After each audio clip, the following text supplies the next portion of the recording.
Doctor Kausar Usman किसी तारुफ के मोहताज नहीं। वो शायद मेडिकल कॉलेज के अकेले प्रोफेसर हैं जिनको स्टूडेंट इस हद तक चाहते हैं कि न सिर्फ उनकी रिकमेंडेशन पर उन्हें लगातार 3 साल तक अवार्ड से नवाजा गया, बल्कि और डॉक्टर्स की तरह सरकारी मुलाजिमत छोड़कर प्राइवेट प्रैक्टिस में बहुत ज़्यादा पैसा कमाने की तरफ वो कभी सोच भी नहीं सके।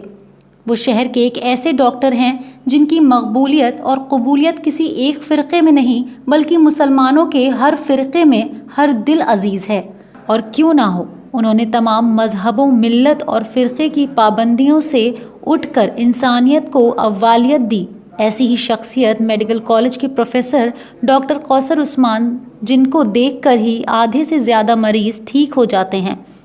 ये बात करते हैं कि रोज़ा हमारा एक शरई फ़र्ज़ होने के साथ सेहत के लिए भी कितना फ़ायदेमंद है, और किन लोगों को रोज़ा नहीं रखना चाहिए और किन लोगों को रोज़ा रखने में ये एहतियात बरतनी चाहिए। डॉक्टर साहब, हम आपसे ये जानना चाहेंगे कि इस्लाम में नमाज के बाद रोज़ा भी बहुत अहम है, बल्कि नमाज के बाद जो हम पर फ़र्ज़ किया गया है वो रोज़ा है। तो रोज़े के क्या फ़ायदे हैं, वो हमारी हेल्थ के लिए कैसे फ़ायदेमंद है? क्योंकि इस्लाम में कोई भी चीज़ हेल्थ के ख़िलाफ़ नहीं रखी गई, ऐसा कहा जाता है। तो इस पर आपका क्या कहना है? हाँ, ये आपने सही कहा कि जो भी इस्लाम में चीज़ें बताई गई हैं, जो भी अहकामात हैं, वो ऐसा कुछ भी नहीं जिसकी सेहत के लिए नुकसानदेह हो या ज़िंदगी के लिए नुकसानदेह हो।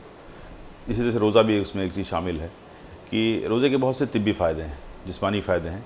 जैसे अगर आप मिसाल करें कुछ चीज़ों की, जैसे ब्लड प्रेशर का अगर कोई मरीज़ है तो अगर रोज़ा रहता है तो उसका धीरे धीरे ब्लड प्रेशर पे बेहतर असर देखा गया है, स्टडीज़ में ये पाया गया है। उसी वजह से बहुत से मरीज़ जिनकी डायबिटीज़ नहीं कंट्रोल होती है, अगर प्रॉपर तरीके से ठीक से सहरी इफ्तार का अहतमाम करें और ठीक से रहें तो शुगर भी उनकी कंट्रोल रहती है।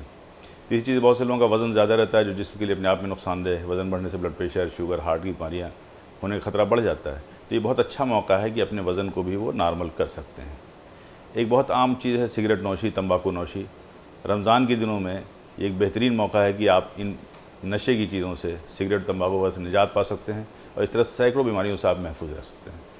एक और अहम बात मैं कहना चाहूँगी, रमज़ान के दिनों में आपका जो विल पावर है, जो क़ुव्वत इरादी, वो बहुत बेहतर हो जाती है, जो कि आने वाली ज़िंदगी के लिए बहुत ही फ़ायदेमंद होती है।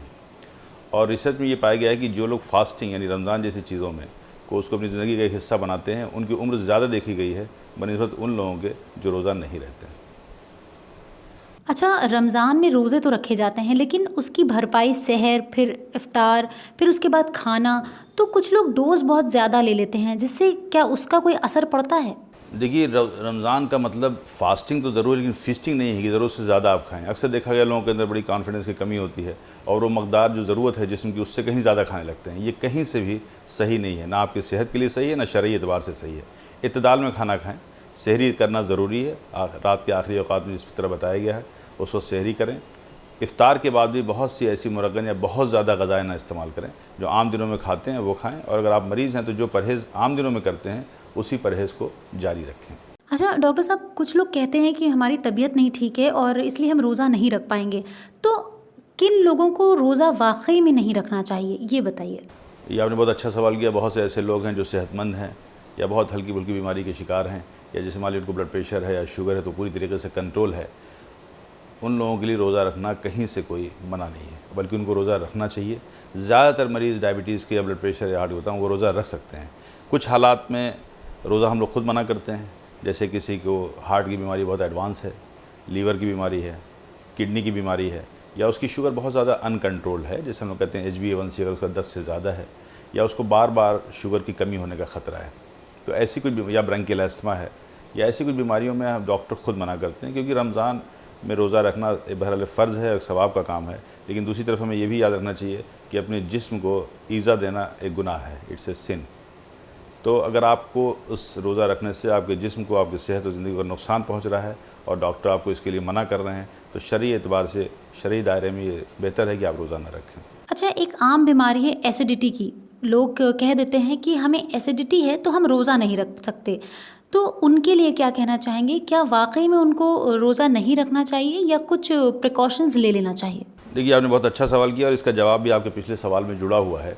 एसिडिटी, जो लोग कहते हैं बहुत एसिडिटी हो रही है या पेट फूल रहा है या बदहज़मी हो रही है, आमतौर पे उन्हीं लोगों को देखा गया है जो ओवर ईटिंग करते हैं या ज़रूरत से ज़्यादा खाते हैं। 2-3 अगर आप एहतियात बरतें तो इससे बिल्कुल पूरी तरीके से बच सकते हैं। जैसे बहुत ज़्यादा मकदार में ना खाएँ, थोड़ा-थोड़ा खाना खाएँ।